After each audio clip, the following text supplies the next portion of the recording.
तो हम पहले फर्स्ट लेक्चर का हमारा रिकैप देख लेते हैं जो था इंट्रोडक्शन टू सिक्स सिग्मा। उसमें हमने सबसे पहले देखा था कि सिक्स सिग्मा की शुरुआत कहाँ से हुई, किसने करी, क्यों हुई, क्या ज़रूरत पड़ी थी कि हमें एक न्यू कंसेप्ट लाना पड़ा। तो उसमें मैंने आपको सबसे इम्पोर्टेंट पॉइंट बताया था डिफेक्ट वर्सेस डिफेक्टिव।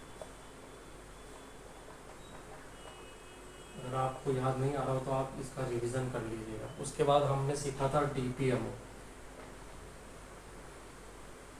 इसकी क्या फुल फॉर्म थी? डिफेक्ट्स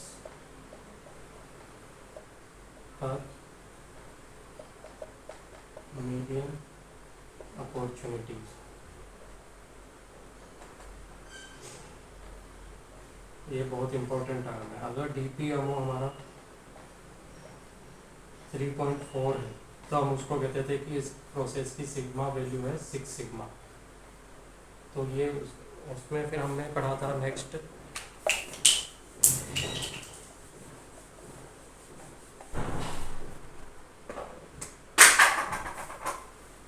अगर तो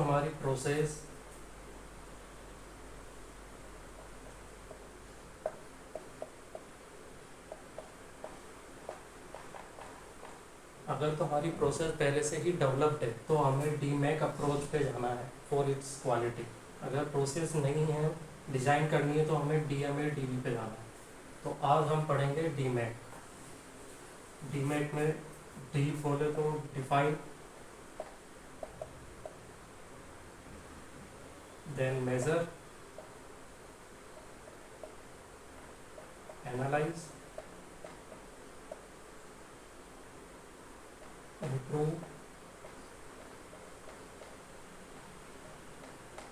कंट्रोल। ये 5 फेज है डीमैक की। तो स्टेप वाइज हम फर्स्ट स्टेप पे आते हैं। फर्स्ट फेज है डिफाइन फेज।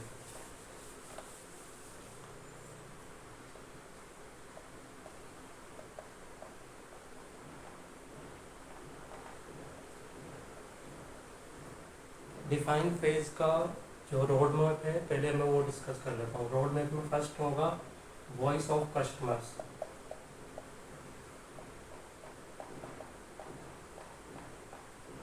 सेकंड होगा CTQ। CTQ क्या है? Critical to quality.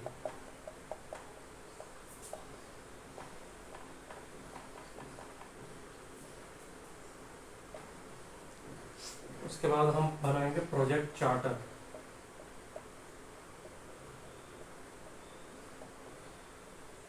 उसके बाद होगा process mapping.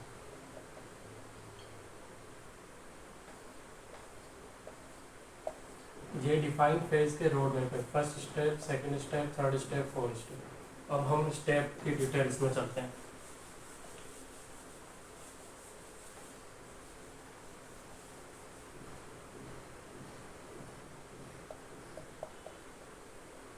Voice of customers.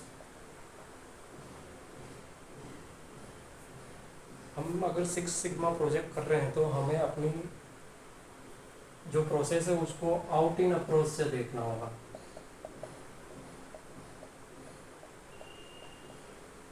Out in approach का क्या मतलब है? आउट मतलब आउटसाइड, इन मतलब in. Outside organisation, in inside organisation. सबसे पहले हमें इसे आउटसाइड व्यू से देखना होगा। मतलब कस्टमर क्या चाहते हैं, वो उनकी क्या रिक्वायरमेंट्स है, ये सब। उसके बाद हम जो अपनी प्रोसेसेस है इन माने इनसाइड ऑर्गेनाइजेशन, वो प्रोसेस हम चेंज करेंगे। इसलिए आउट इन अप्रोच होगा। अब वॉइस ऑफ कस्टमर्स का क्या मतलब है? Requirements of customers.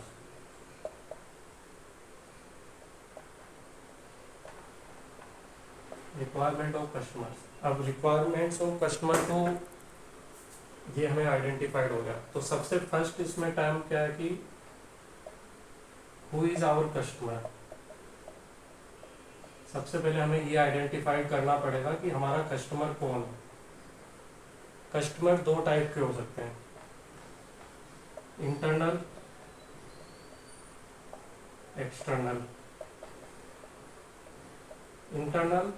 Internal means जो कंपनी के ऑर्गेनाइजेशन के ही हैं।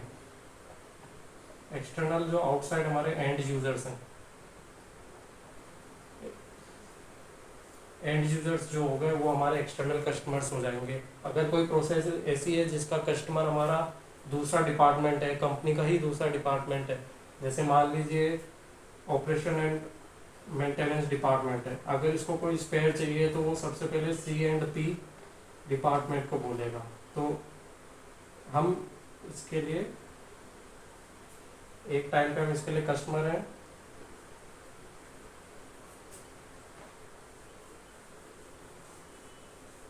तो सबसे पहले हमें पता लगाना है कि who is our customer. Second, gather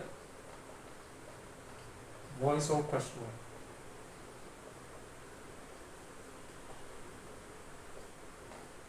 अब हमें पता लगाना होगा कि कस्टमर को कहाँ कहाँ इश्यूज फेस करने पड़ रहे हैं, तो उसके बहुत सारे मेथड्स हैं। हम 1-to-1 इंटरव्यू हो सकता है,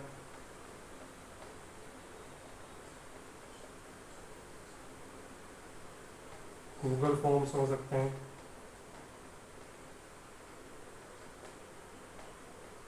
पब्लिक कॉन्फ्रेंस हो सकती है, फीडबैक हो सकते हैं, बहुत सारे तरीके हैं। कौन सा तरीका हमारे प्रोजेक्ट के लिए सही है वो डिपेंड करता है हमारे प्रोजेक्ट के बजट पे और क्या टाइम फ्रेम में हमें वो प्रोजेक्ट कंप्लीट करना है, हमको कितनी टाइम में वॉइस ऑफ कस्टमर्स गैदर करनी है, उसके ऊपर डिपेंड करता है कि हम कौन से वॉइस ऑफ कस्टमर किस मेथड से कलेक्ट करेंगे।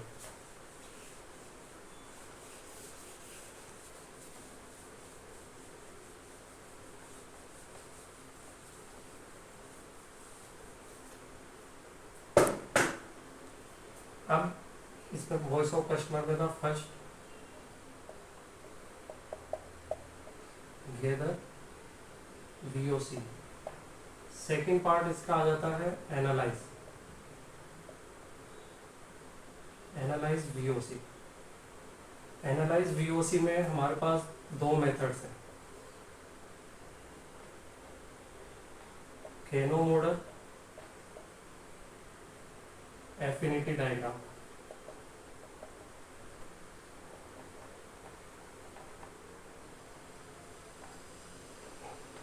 कौन सा मेथड कब यूज में लेना है? जब तो हमारी VOC लेस देन 10 है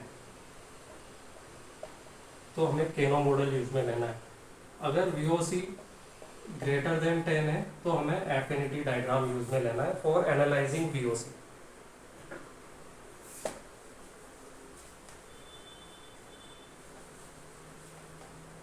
तो एनालाइजिंग VOC में हम सबसे पहले केनो मॉडल पे बात करते हैं। केनो मॉडल में 3 पार्ट्स हैं।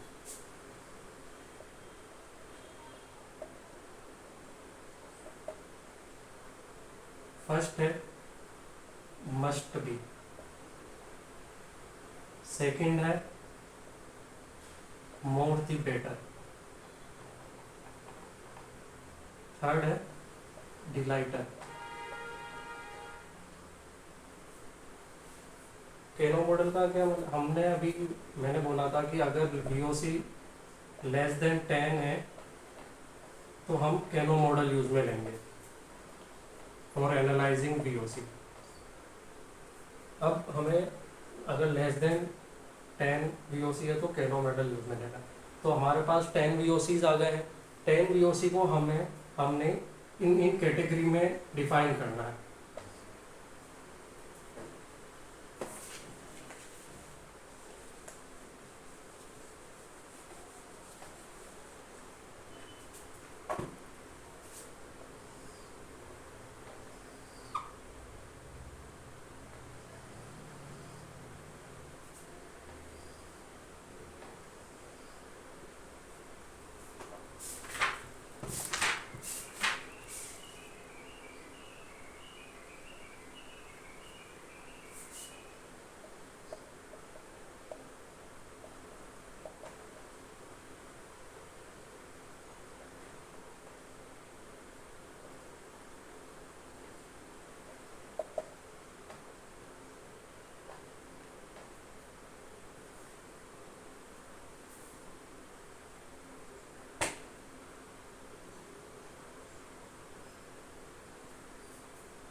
ये उसका ग्राफ है कैनो मॉडल का। 3 पार्ट मैंने बताए थे। फर्स्ट थे मस्ट बी और क्रिटिकल, सेकेंड था मोर दी बेटर,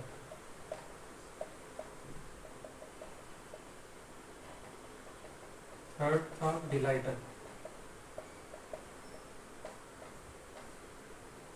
ये ग्राफ करता है रिप्रेजेंट मस्ट बी,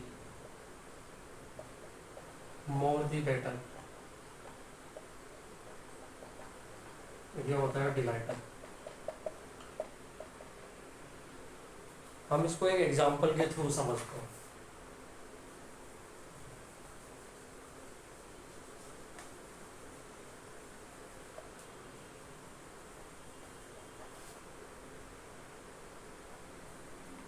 मान लीजिए हमें कुक हायर करना है,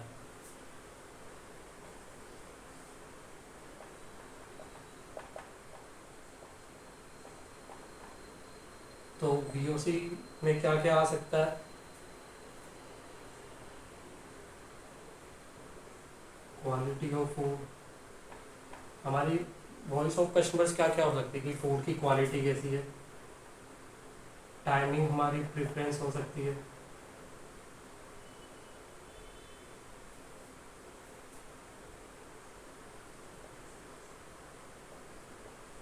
संडे को ऑफ मिलेगा या नहीं मिलेगा।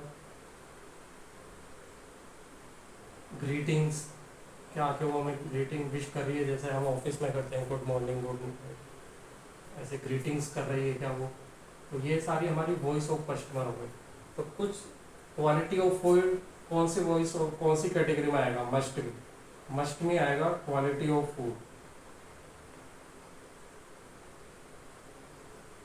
ये तो कोई भी हम कुक हायर कर रहे हैं तो ये मस्ट भी क्वालिटी उसमें होनी ही चाहिए कि फूड की जो वो फूड बना रहा है उसकी क्वालिटी सही हो। टाइमिंग, टाइमिंग भी हमारे अकॉर्डिंग ही होनी चाहिए उसकी, तो ये भी मस्ट भी में आएगा। संडे ऑफ, संडे ऑफ उसको मिलना है नहीं चाहिए, ये हमेशा डाइसी में रहता है, तो वो होगा कि अगर मोर दी बेटर में आएगा। मान लीजिए अगर वो संडे को भी आ रही है तो वेल एंड गुड है। अगर संडे को आ रही है तो वेल एंड गुड है, पर वो हम उसको मस्ट बी में नहीं डाल सकते।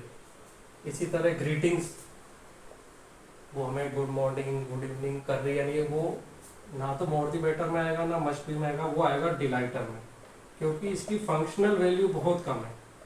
फंक्शनल वैल्यू हमारी थी हायरिंग कुक, मतलब उसको खाना बनाना है, पर हम ये भी चाह रहे हैं कि कुछ VOC, कुछ लोग ये कहते हैं कि भाई ग्रीटिंग्स करें, तो वो हमारा डिलाइटर कैटेगरी में आएगा। तो ये है हायरिंग कुक का एक तरीके से हमने एग्जांपल लिया है कि VOC को हम कैसे किस कैटेगरी में डालेंगे। उसके बाद हमें अपना, ये तो VOC कैनो डायग्राम हो गया। इसी तरह अब सेकंड एनालिसिस का तरीका था,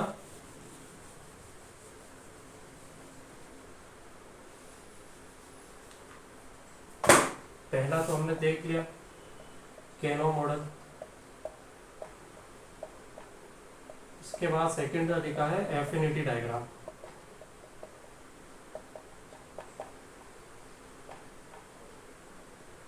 एफिनिटी डायग्राम में क्या करते हैं हम, सबसे पहले हम मान लीजिए लेट अज्यूम 25 VOC हमने गैदर करी है, ठीक है। 25 VOC को हम डिफरेंट डिफरेंट कैटेगरीज में बांट देंगे। मान लीजिए हमने 5 की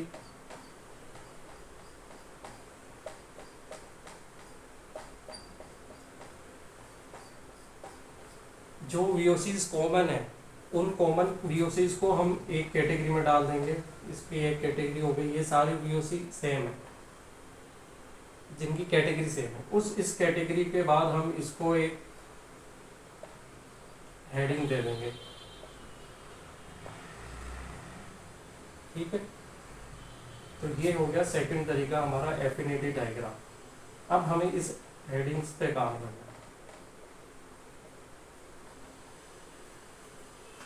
तो ये था हमारा voice of customer. Voice of customer में सबसे पहले हमें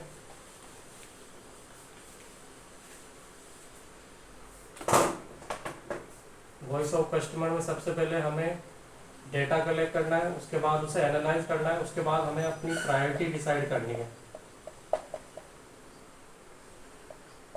प्रायोरिटी वीओसी, कौन सी वीओसी पे हमें सबसे पहले काम करना है, क्योंकि कोई भी प्रोजेक्ट होगा तो वो सिंगल वीओसी के लिए होगा, उसी को हम इम्प्रूव कर रहे होंगे।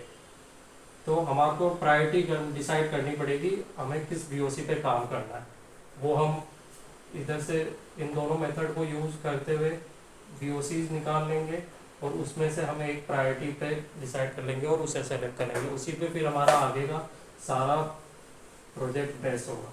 तो सबसे फर्स्ट था VOC.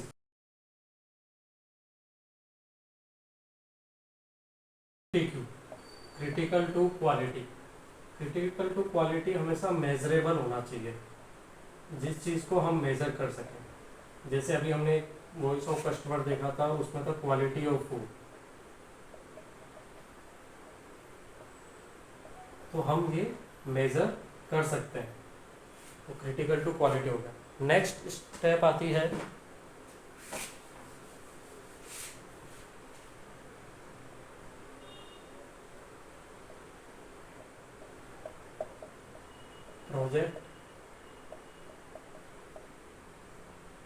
Project charter. Project charter के डिफरेंट पार्ट्स है। फर्स्ट पार्ट है बिजनेस केस, सेकेंड पार्ट है हमारा प्रॉब्लम स्टेटमेंट,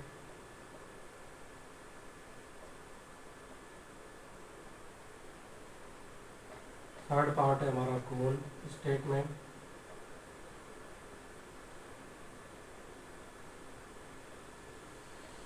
फोर्थ पार्ट है हमारा माइलस्टोन,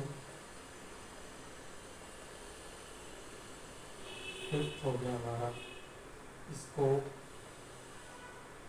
सिक्स्थ हो गया हमारा रोल्स एंड रेस्पॉन्सिबिलिटीज,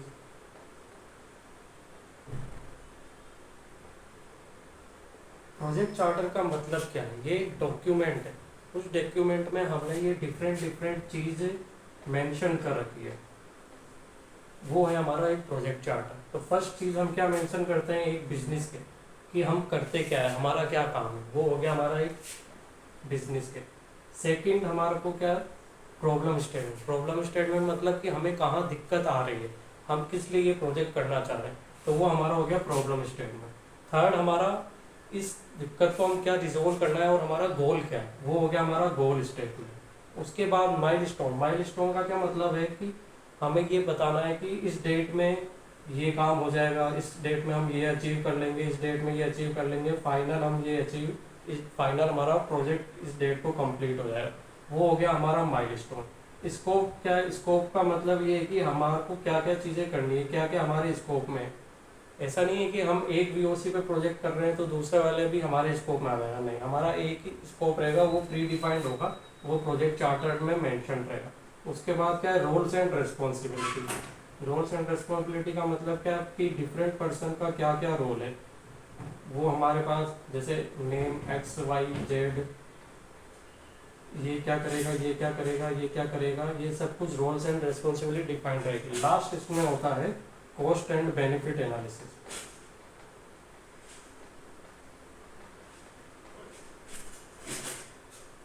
ये होता है कॉस्ट एंड बेनिफिट एनालिसिस का क्या मतलब है कि हम ये प्रोजेक्ट करने के बाद हमारे को कॉस्ट में क्या एनालिसिस करेंगे कि कॉस्ट कितनी रिड्यूस हो रही है, हमें बेनिफिट्स हैं या नहीं है इस प्रोजेक्ट के। कॉस्ट भी जरूरी नहीं है, बेनिफिट्स क्वालिटी की टर्म्स में भी हो सकते हैं। तो ये था सिंपल सा प्रोजेक्ट चार्टर। तो सबसे हम थोड़ा इसको अब डिटेल में देखते हैं। तो जो सेकंड था प्रोजेक्ट चार्टर में, फर्स्ट हो गया बिजनेस केस हमारा कि हम क्या करते हैं। सेकंड हमारा होता है प्रॉब्लम स्टेटमेंट।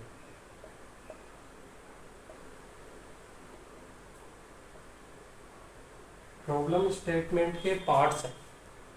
सबसे पहले पार्ट है what is the problem.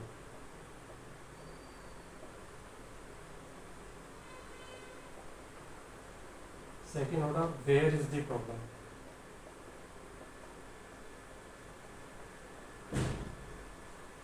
Third हो गया व्हेन इज द, व्हेन होगा। फोर्थ हो गया हाउ बिग इम्पैक्ट। तो कोई भी प्रॉब्लम स्टेटमेंट होती है तो उसमें ये चार चीज़ें क्लियरली मेंशन्ड होनी चाहिए। ऐसा नहीं कि बस हम कहते हैं कि हमारा कुछ दिक्कत है। जैसे अब एक एग्जांपल ले लेते हैं हम।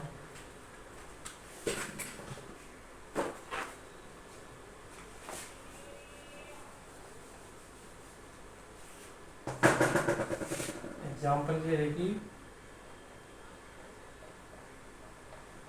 Because our customers are dissatisfied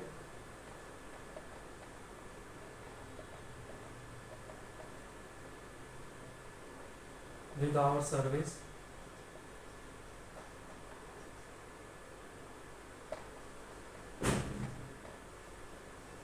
they are late paying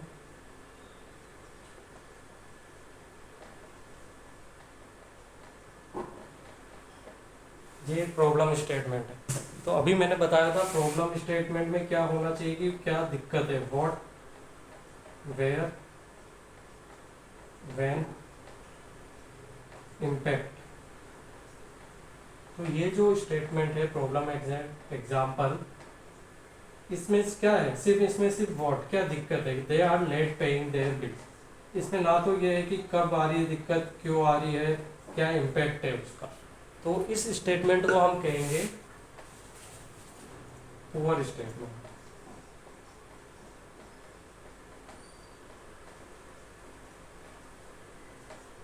poor statement. तो ये आपको कभी भी प्रैक्टिस नहीं करनी। जब भी आपको गोल प्रॉब्लम स्टेटमेंट लिखनी है तो उसमें चारों चीजें मेंशन होनी चाहिए, व्हाट, व्हेन, वेयर, इम्पैक्ट। ये चीजें ऑलवेज मेंशन करें। तो अभी जो हमने पुअर स्टेटमेंट ली थी उसका जो गुड स्टेटमेंट में उसका कन्वर्ट करते हैं, इसमें in the last 6 years।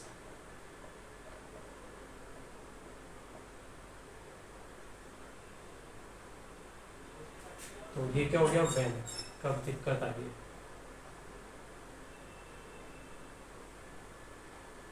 20% of our repeat customers, क्या हो गया, वेयर। रिपीट कस्टमर का मतलब ये है कि जो न्यू कस्टमर्स हैं वहाँ दिक्कत नहीं आ रही, जो हमारे रिपीटेड कस्टमर्स हैं, जो ओल्ड कस्टमर्स हैं वहाँ आ रही है। अब व्हेन हो गया, वेयर हो गया।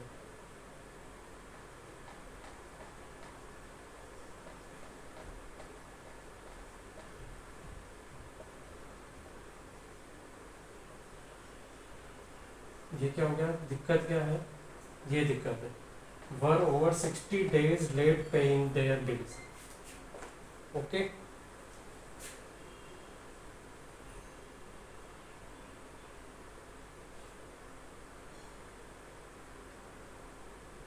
अब इसमें लिखा है कि 19, मान लीजिए जैसे ये हम डाटा ले लेते हैं 1990 से लेके 1996 का। तो इसमें ये बोला है कि पिछले 10 पहले, इससे पहले 10% था और अब ये रेट इंक्रीज हो गई है 20%। तो इसका मतलब क्या, हमने इम्पैक्ट बताया, क्या इम्पैक्ट हुआ है कि 20% हमारा इंक्रीज हो गया है जो लेट पेइंग भी। तो इस स्टेटमेंट को हम कहेंगे कि ये गुड स्टेटमेंट है, गुड प्रॉब्लम स्टेटमेंट।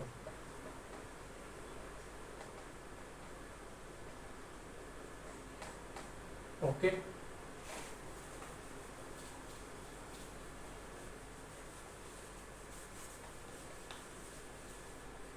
तो बिजनेस केस हो गया, प्रॉब्लम स्टेटमेंट हमने देख लिया। नेक्स्ट आते हैं हम गोल statement.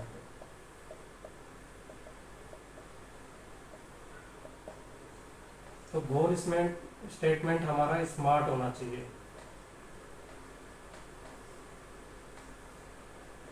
Specific, measurable,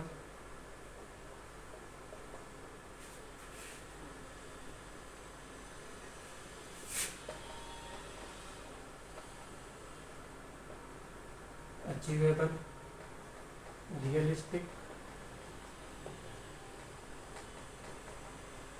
time bound. तो जो हम गोल हमारा क्या है, हमने तो अभी देखा कि हमारी प्रॉब्लम क्या है। अब हमें गोल स्टेटमेंट बनाना है कि हमारा का हमें क्या डिज़ायर है, उसको हम कहेंगे गोल स्टेटमेंट। तो गोल स्टेटमेंट हमेशा स्पेसिफिक होनी चाहिए, हमें पता होना चाहिए कि हमें क्या करना है specifically. M stands for measurable, measurable मतलब हम उसको मेजर कर सकें। ए मतलब अचीवेबल, अचीवेबल का मतलब है कि ऐसा ही नहीं कि हम रेंडमली कुछ भी ले लें। अभी हमने कहा था कि 10 to 20% इंक्रीज हो गया है हमारा, जो इम्पैक्ट मैंने बताया ना, 10 to 20% इंक्रीज हो गया जो हमारा लेट बिल पे कर रहे हैं। तो हम ऐसा नहीं है कि इस 20% को डायरेक्ट ही हम कह दें कि हमें 0% पे लाना है, तो इसको हम ये कहेंगे कि ये अचीवेबल नहीं है। तो हमें सबसे पहले इसको टाइम टू टाइम रिड्यूस करना है। ऐसा नहीं 20 to जंप सीधा 0, 20 to 10 एंड देन टू 0। तो ये हमारा अचीवेबल टारगेट हमें रखना है, और हमारा टारगेट रियलिस्टिक भी होना चाहिए। ऐसा नहीं कि हम कुछ भी, अब मान लीजिए ये 0 नहीं हो सकता इन एनी केस, तो हमारा टारगेट रियलिस्टिक भी होना चाहिए। सेकंड लास्ट थिंग है कि टाइम बाउंडेड होना चाहिए। ऐसा नहीं है कि हम कोई भी प्रोजेक्ट स्टार्ट कर रहे हैं तो उसकी एंड डेट ना हो कोई, एक डेट तो होनी ही चाहिए जहाँ पे हम कह सकें कि इस टाइम पीरियड के अंदर अंदर, मान लीजिए जैसे 6 मंथ्स के अंदर मुझे ये 20% to 15% या 10% मेरे को करना है, तो ये टाइम बाउंडेड स्टेट। तो जो हमारी गोल स्टेटमेंट है वो स्पेसिफिक होनी चाहिए। मान लीजिए मतलब कि हमें क्या करना है, रिड्यूस करना है, क्या करना है वो स्पेसिफिक होना चाहिए, उसको हम मेजर कर सकें, वो अचीवेबल हो, टारगेट रियलिस्टिक हो, टाइम बाउंडेड। तो जो हमारी गोल स्टेटमेंट हो उसमें ये पांचों चीज़ें होनी चाहिए, मतलब स्मार्ट होनी चाहिए। As specific, measurable, achievable, realistic, time bound. Okay.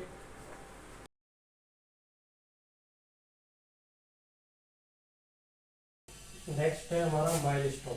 Milestone में क्या आएगा, जो हमारी फेजेस है different, DMAIC, start date, end date,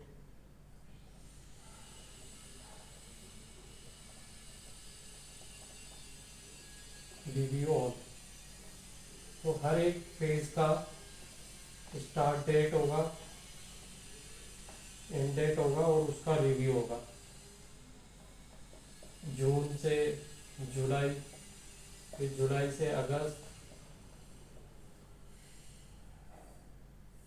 review होगा। इस तरीके से ये हमारा माइलस्टोन होगा।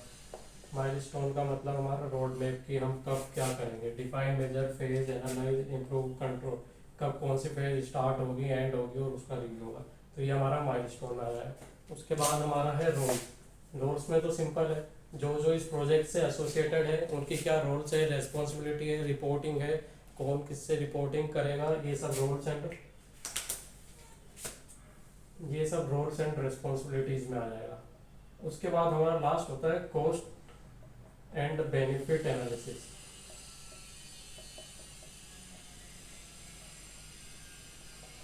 इस प्रोजेक्ट से हमें क्या क्या बेनिफिट है और उसकी क्या कॉस्ट है, ये हमें इस पेज में, इस पार्ट में उसको। तो ये था हमारा प्रोजेक्ट चार्टर।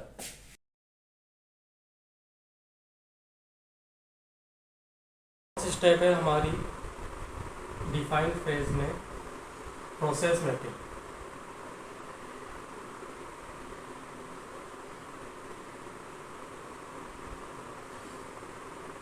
प्रोसेस मैपिंग का क्या ऑब्जेक्टिव है, अगर हमें किसी भी चीज़ को इम्प्रूव करना है तो हमें उसकी पूरी डिटेल्ड पता होनी चाहिए कि प्रोसेस क्या कैसे काम कर रही है। और मैंने स्टार्टिंग में भी बताया था, हमें आउट इन अप्रोच हम यूज में लेते हैं। हमें ये नहीं देखना है कि, ये नहीं मान के चलना चाहिए कि हमारी प्रोसेस ऐसे बिहेव करनी चाहिए। हमें एक्चुअल में जो अभी हो रहा है प्रोसेस में वो देखना है, उसकी मैपिंग करनी है। तो प्रोसेस मैपिंग में दो एग्जांपल है, दो टाइप है। एक है, फर्स्ट है सिपो, सेकंड है सब प्रोसेस मैपिंग।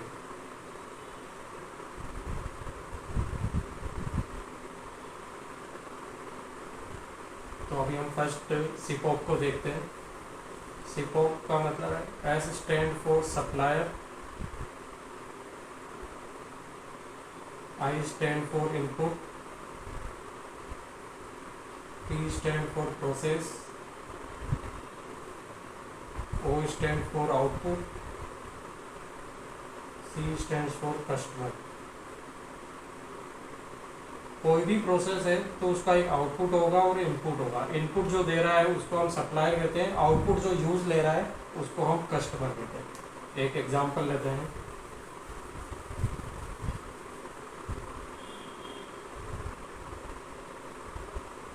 मान लीजिए हम किसी ऑर्गेनाइजेशन में काम करते हैं तो हमें कोई चीज़ सामान खरीदना होता है। सामान खरीदने के लिए हमें एक पीओ प्लेस करना पड़ता है। पीओ है परचेज ऑर्डर।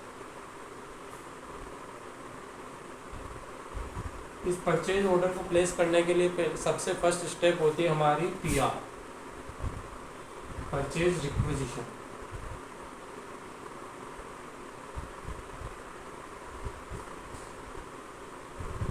हमें फर्स्ट स्टेप होती है पीआर बनाना। तो हमारा प्रोसेस क्या हो गया, जनरेट। प्रोसेस के आउटपुट क्या आएगा, आउटपुट में हमें मिलेगा पीआर। इसका कस्टमर कौन है, किसे हमें पीआर किससे देना है, वो डिफरेंट ऑर्गेनाइजेशन के अकॉर्डिंग डिपेंड करता है। तो मान लीजिए हमें एचओडी, हेड ऑफ डिपार्टमेंट को वो पीआर सबमिट करना। तो जनरेट पीआर के लिए सबसे पहले इनपुट क्या था, इनपुट था हमारा स्टॉक लिस्ट। अगर हम कोई चीज़ मंगा रहे तो सबसे पहले हम ये तो चेक करेंगे कि उसमें हमारे पास अभी कितना अवेलेबल है, अपने इन्वेंट्री में चेक करेंगे। तो इनपुट था हमारी स्टॉक लिस्ट। सप्लायर कौन था इसका, यूजर डिपार्टमेंट, जो वो चीज़ यूज कर रहा है। तो ये सीपॉक हो गया हमारा, supplier, input, process, output, customer. इस वाली जो हमारा जनरेट पीआर का जो एक प्रोसेस है उसका हमारा इनपुट कौन है, इनपुट क्या है, स्टॉक लिस्ट है। वो हमें सप्लायर कौन है, उसका यूजर डिपार्टमेंट। इस प्रोसेस के बाद आउटपुट क्या आएगा हमारा पीआर, उसका कस्टमर कौन है, एचओडी। इसी तरह से फिर ये वाला आ जाएगा सप्लायर में, सप्लायर में कौन आ जाएगा, एचओडी। फिर आगे आ जाएगा इनपुट, ये चलता जाएगा। इसी तरह हमारे को पीआर से पीओ कैसे कन्वर्ट हो रहा है वो पूरी स्टेप को हमें इस सिपोक के अंडर लिस्ट करना है। तो फिर हमें पता चलेगा कहाँ डिले हो रहा है, हम कहाँ इम्प्रूवमेंट कर सकते हैं, कहाँ डिफेक्ट्स आ रहे हैं। ये सब चीज़ें हमें सिपोक करने पे पता चलेगा। ये एक मेथड है प्रोसेस मैपिंग का।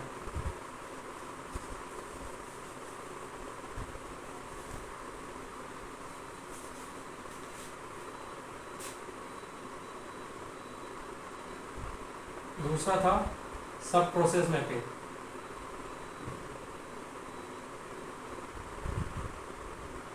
जो हमने बचपन में, अगर आपने +2 +1 में आपने अगर कोडिंग करी होगी तो हमने एक फ्लो चार्ट सीखा था C++ में, स्टार्ट, स्टॉप,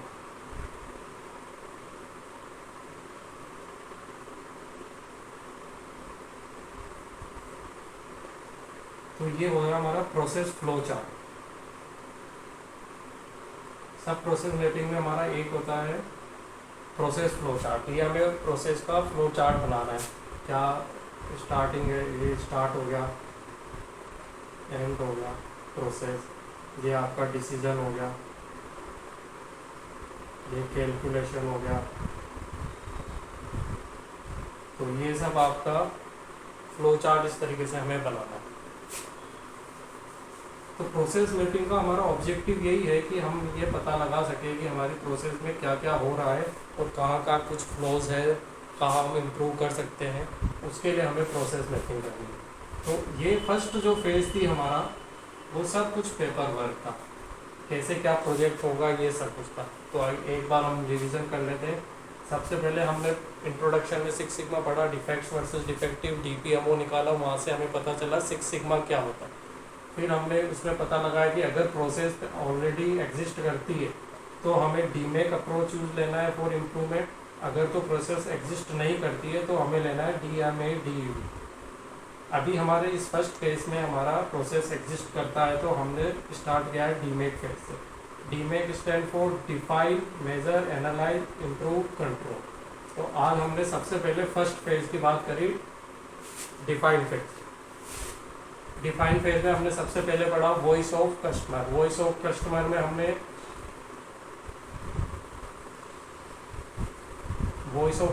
हमने सबसे पहले पढ़ा कि who are our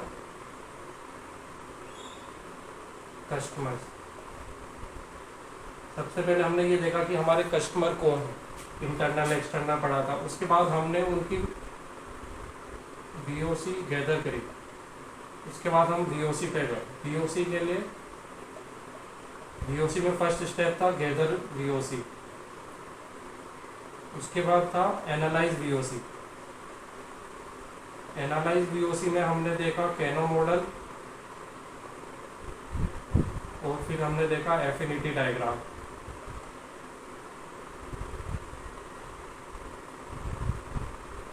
gather VOC, analyse VOC, फिर देन प्रायोरिटाइज वीओसी। ओके। उसके बाद सेकंड स्टेप पे हम आए थे CTQ. CTQ stands for critical to quality.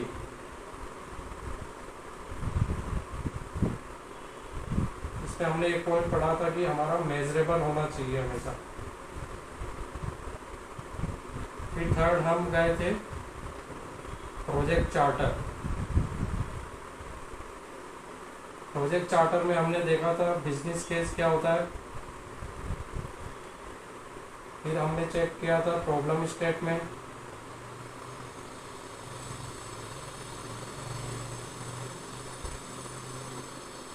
Problem statement में हमने क्या देखा था कि what is the problem, where is the problem, when is the problem, impact of the problem. उसके बाद हमने देखा था गोल स्टेटमेंट। गोल स्टेटमेंट में मैंने बताया था कि गोल स्टेटमेंट हमेशा स्मार्ट होना चाहिए।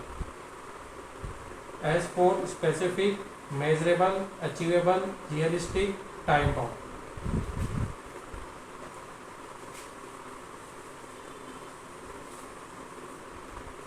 गोल स्टेटमेंट हो गया। उसके बाद हमने पढ़ा था माइलस्टोन।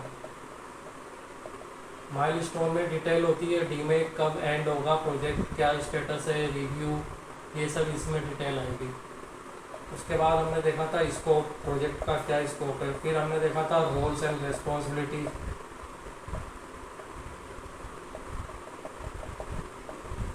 उसके बाद हमने पढ़ा था कॉस्ट एंड बेनिफिट एनालिसिस। उसके बाद हमारे फोर्थ स्टेप थी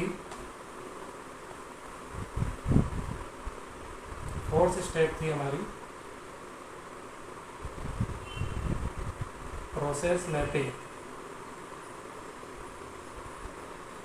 प्रोसेस मैपिंग में हमने सबसे पहले पढ़ा SIPOC, supplier input process output customer. Second हमारा था सब प्रोसेस मैपिंग।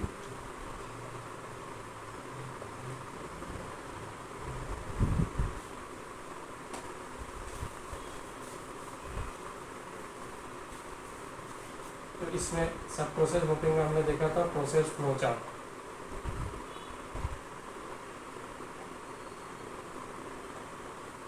ये था हमारा डिफाइन फेज। तो अभी तक हमने इन 2 लेक्चर्स में क्या क्या देख लिया है।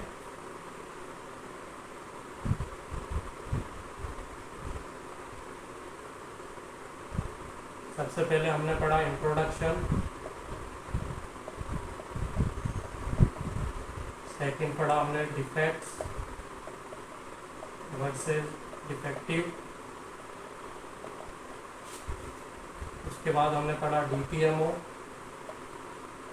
उसके बाद हमने पढ़ा डीमेक वर्सेस DMADV। उसके बाद पढ़ा हमने डिफाइन फेज। डिफाइन फेज में हमने सबसे पहले पढ़ा VOC, CTQ, प्रोजेक्ट चार्टर और फिर लास्ट था हमारा क्या प्रोसेस मैपिंग।